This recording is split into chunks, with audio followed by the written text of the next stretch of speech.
he can't catch a break. It seems one negative thing after the other, but he's always in good spirits, saying, yeah, buddy, and making content, making everyone happy. He's very passionate, and so we don't want anything to happen to Ronnie Coleman. Yeah, buddy.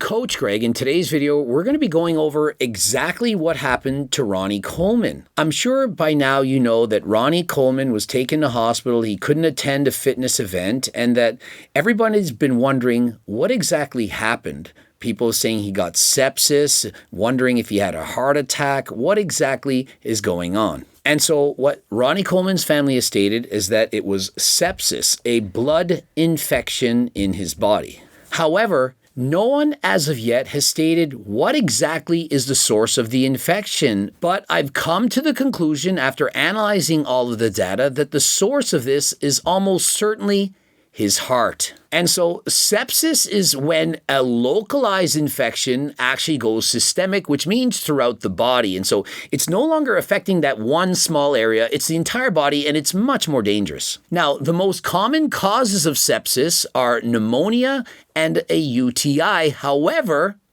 that's not what he has. A much less common would be, for example, IV drug use, but it's Ronnie. We know he isn't doing this. And so what else might it be? And so Ronnie Coleman was first admitted into hospital on June 29. And as of this day, it's now been 12 days. It's July 11. The reason for his stay being so long is because the doctors had a very difficult time finding the source of the infection. Had they found it sooner, he could have gotten out a lot easier. And so he was treated with various forms of antibiotics, but none of it worked well enough to allow him to go home. And so the doctors must have been thinking, what exactly is the source of the infection? Could it be his prosthetic knees, the screws in his spine? Remember, Ronnie Coleman, he can't catch a break. It seems one negative thing after the other, but he's always in good spirits, saying, yeah, buddy, and making content, making everyone happy. He's very passionate, and so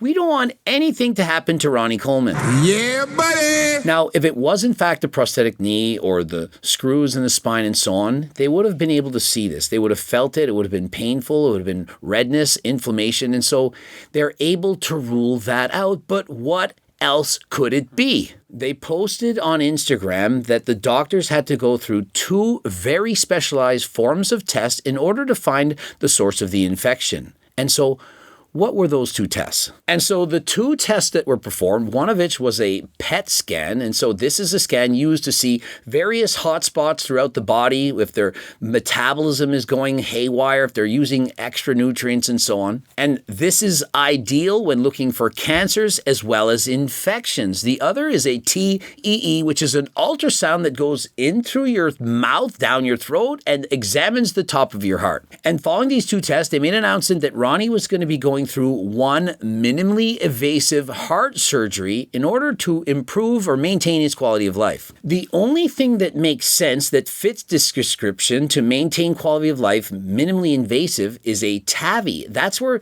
they go in through your artery in your arm and it goes through up to the heart and they can replace a valve. Minimally invasive. Remember, it's not open chest surgery. They're not going to have to break open his rib cage. None of this is going to happen. It's minimally invasive, but it is, in fact, heart surgery. And so because of this, if you use your logic, you must see that he must have had a prior infective valve in his heart that needed to be replaced. Because if it wasn't infective, he wouldn't have all these problems. If the valve actually was working properly, Ronnie wouldn't have had to go through any of this. And so this is why I'm saying he can't catch a break. I mean, the various back surgeries that he went through, the knee injuries and so on, it seems like everything is going against Ronnie. And so because I've already ruled out that Ronnie Coleman is an IV drug user, that would make sense to have this kind of a defective valve, or let's say an infected valve. I do believe that it can't be that it had to have been an artificially implanted valve, not one that he was born with, because the chances of that getting infected are much greater. What I've then concluded is that Ronnie Coleman most likely had aortic stenosis in the past, and because of that, they had to put a brand new aortic valve, an implant, if you will, and this implant later became infected. And so because of all these events that transpired, because Ronnie has such bad luck, he would have been taken to hospital. This would have been the source of the infection, and this is what he's been battling. And so this form of infection, it's very difficult to diagnose. You can't simply touch or feel for it. You can't find it. It's hidden in the heart, and that's why they would have used those two specific tests to determine the cause of the problem. Have you ever noticed that Ronnie is always wearing compression socks? This allows for the milking action to take place. It carries blood back to the heart. I once had to wear compression socks after having hip surgery.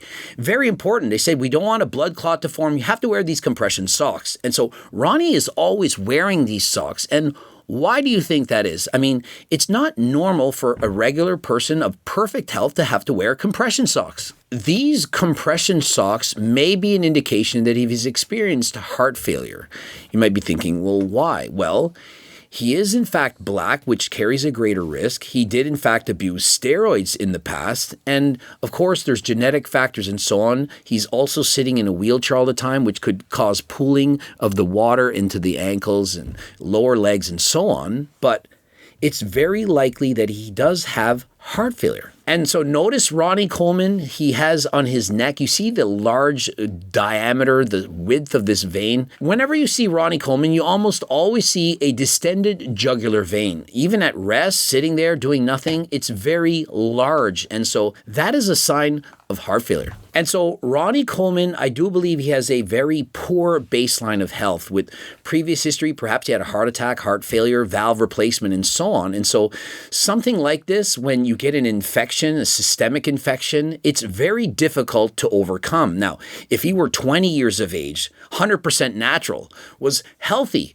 it wouldn't be nearly as dangerous. But as you get older, it becomes much more severe. During sepsis, your heart is what's keeping you alive. Its ability to keep blood pressure high enough to pump out blood throughout the body, that is a must. And so Ronnie Coleman, because of his advanced age, because it's more difficult to pump blood effectively throughout the body when you have a history of these issues, it made it much more of a scary issue. In order to keep enough blood flowing throughout the body, due to the fact that there's a decrease in stroke volume, the heart has to beat a lot faster. But eventually it can't keep up and the heart just suddenly stops. And so what's happening is your immune system is responding to the infection. It's causing vasodilation. This is when the veins and arteries, they get bigger. This happens to such an extreme degree that the organs lose blood flow. Now that we've gotten all the bad stuff out of the way, what is the cure? How do we solve the problem? What happens is you give the patient vasopressors so that the veins no longer are massive. They shrink back down to normal, increasing blood pressure. And of course, on top of that, you give the patient antibiotics to treat the infection. And so, of course, in this situation, the valve was seeding the infection. And so they had to remove the valve and put in a new one in order to solve the problem. Unfortunately, this is not something that you just get over in a matter of days, weeks, or even months. It can take months and or years to get back to normal, if ever. Likely, he'll be suffering some form of brain fog, will be a little bit difficult to think. After all, his body was going through a lot. And so we're wishing Ronnie the best. We pray for his speedy recovery. Hopefully he returns to form both physically and mentally. Wishing him the best. Hopefully this clears up everything. Did my best to follow the story to see what actually is happening. And so unfortunately, I wish I could just end the video by saying Ronnie Coleman is going to be 100% back to himself next week, but it doesn't seem to be the case. I can only report what's fact. I don't want to exaggerate or lie. And so it's going to be very hard for Ronnie to get back to normal. We're hoping he can come as close to a full recovery as possible, that he's in good spirits. He always seems to be in the past, and hopefully he gets back to the gym saying lightweight baby yet again. Lightweight! Subscribe, click the bell button, comment to boost the algorithm. Please like the video if you liked it. I know it's a sad video to make, but if you enjoyed learning about this, please like and subscribe to the channel. Don't forget to watch those two bloops. Of course, if you're abusing performance enhancing drugs, I would strongly suggest you do not. There are things that you perhaps are not ready for that can happen later down the line. And so wait, there are so many negative outcomes that can happen from abusing steroids. And so please play safe, be careful. And until next time, I am out.